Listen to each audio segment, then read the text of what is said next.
आपल्या चॅनलला जोडल्या गेलेल्या सर्व दर्शकांचे मी श्रीपाद नाईक मनपूर्वक स्वागत करतो।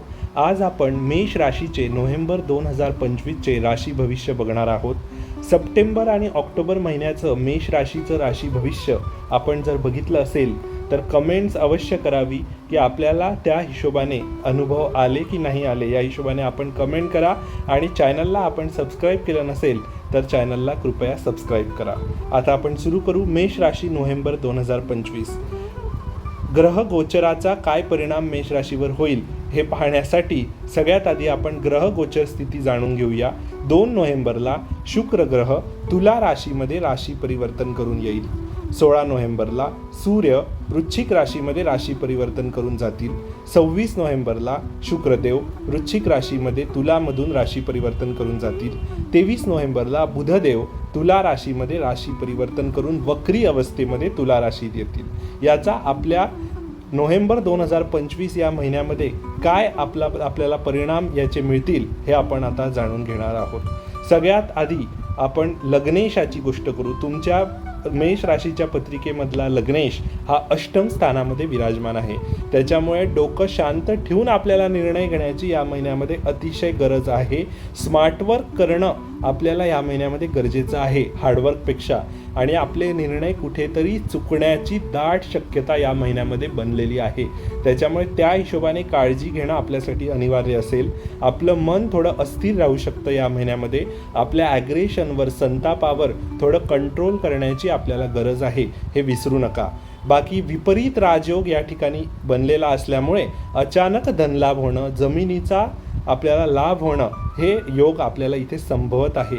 ठीक आहे, कोणी लॉटरीचं तिकीट घेतलं असेल, म्हणजे आता नाही पहिलेच तुम्ही घेतलं असेल, तर या महिन्यामध्ये काहीतरी फ्रुटफुल रिझल्ट तुम्हाला त्या हिशोबाने सुद्धा मिळू शकतो। धनस्थानाचा जो ग्रह आहे तुमचा शुक्रदेव तो सप्तम स्थानामध्ये विराजमान आहे। त्याच्यामुळे कुटुंबातील जवळच्या व्यक्तीला जर तुम्ही उधार दिलेले काही पैसे असतील तर ते परत येण्याची शक्यता आहे। ते पैसे तुम्ही परत मागून या महिन्यामध्ये मिळवू शकतात। शुक्र ग्रह मालव्य नावाचा राजयोग निर्माण करतोय। त्याच्यामुळे ह्या महिन्यामध्ये जर तुम्ही जोडीदार बघत असाल तर अतिशय सुंदर जोडीदार मिळण्याची दाट शक्यता या महिन्यामध्ये बनलेली आहे ग्रह गोचराच्या स्थितीनुसार। फक्त अष्टमात तुमचा हा ग्रह जो गेलेला आहे मंगळदेव, त्याच्यामुळे निर्णय तुमचे चुकण्याची शक्यता आहे। त्यामुळे आपले जे निर्णय असतील ते व्यवस्थित विचार करून आपल्याला या बाबतीत घ्यायचे आहे। कुटुंबाच्या ओळखीमधील एखादं स्थळ लग्नासाठी येणं हे सुद्धा तुमच्यासाठी इथे बनलेलं आहे। बुध वक्री होऊन सप्तम स्थानामध्ये येतील, तेव्हा आपल्या लहान भाऊ किंवा बहिणीकडून एखादं स्थळ तुम्हाला सुचवलं जाऊ शकतं लग्नासाठी, आणि तिथून तुमचा विवाह निश्चित होऊ शकतो। फक्त नीट विचार करून निर्णय घ्यावा। आणि पार्टनरशिपसाठी सुद्धा या महिन्यामध्ये अनुकूल काळ तुम्हाला बनलेला आहे। बिझनेससाठी, प्रवासासाठी तुमची एखादी ट्रिप या महिन्यामध्ये होऊ शकते। बुध अष्टम स्थानामध्ये जोपर्यंत आहे तोपर्यंत आपल्याला आरोग्याची काळजी घेणं परत गरजेचं असेल। परत बुध अष्टमामध्ये जाईल तेव्हा आरोग्याची काळजी घेणं तुम्हाला गरजेचं आहे। 23 नोव्हेंबर नंतर तुम्हाला आरोग्याची काळजी व्यवस्थित घ्यायची आहे। कर्क राशीमध्ये गुरुदेव विराजमान आहेत। कर्क राशीमध्ये हंस राजयोग इथे बनवत आहेत गुरुदेव।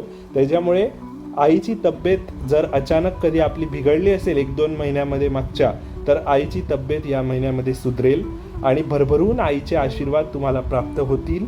वास्तुयोग, वाहन योग यासाठी महत्त्वाचं हा महिना तुमच्यासाठी असेल। एखादं वाहन, वास्तू यासाठी विचार करत असाल तर हा महिना तुमच्यासाठी अनुकूल आहे। पंचमेश तुमचं सूर्यदेव सप्तम स्थानामध्ये आपल्या नीच राशीमध्ये विराजमान आहे।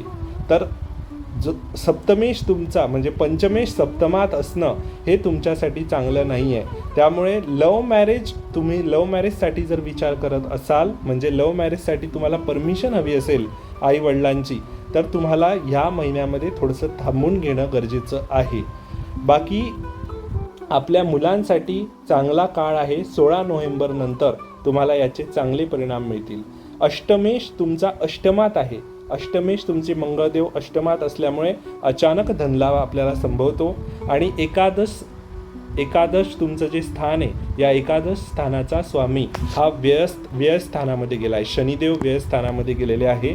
त्यामुळे पुन्हा अनावश्यक खर्च तुम्हाला या महिन्यात सुद्धा जाणवतील आणि ते टाळणे तुम्हाला कुठेतरी अनिवार्य असेल. परदेश गमनासाठी या महिन्यामध्ये तुम्हाला संघर्ष जाणवेल. व्हिसा मिळत नसेल तर या महिन्यात सुद्धा तुम्हाला प्रॉब्लेम्स होतील. 28 नोव्हेंबर नंतर शनिदेव परत मार्गी होतील. त्यानंतर ही स्थिती तुम्हाला कुठेतरी सुधारताना दिसेल.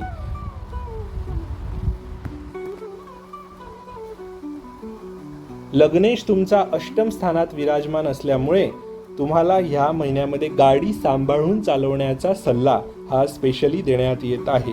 नोकरीत तुम्हाला अनेक फायदे मिळतील.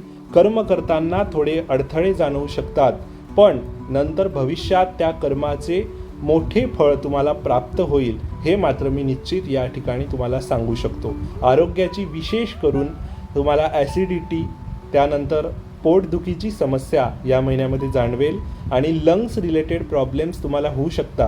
त्यामुळे व्यसनाधीन जे लोक आहे त्यांनी या महिन्यामध्ये कुठेतरी आपले व्यसन बाजूला ठेवण्याची गरज आहे किंवा व्यसन सोडण्यासाठी हा महिना चांगला आहे.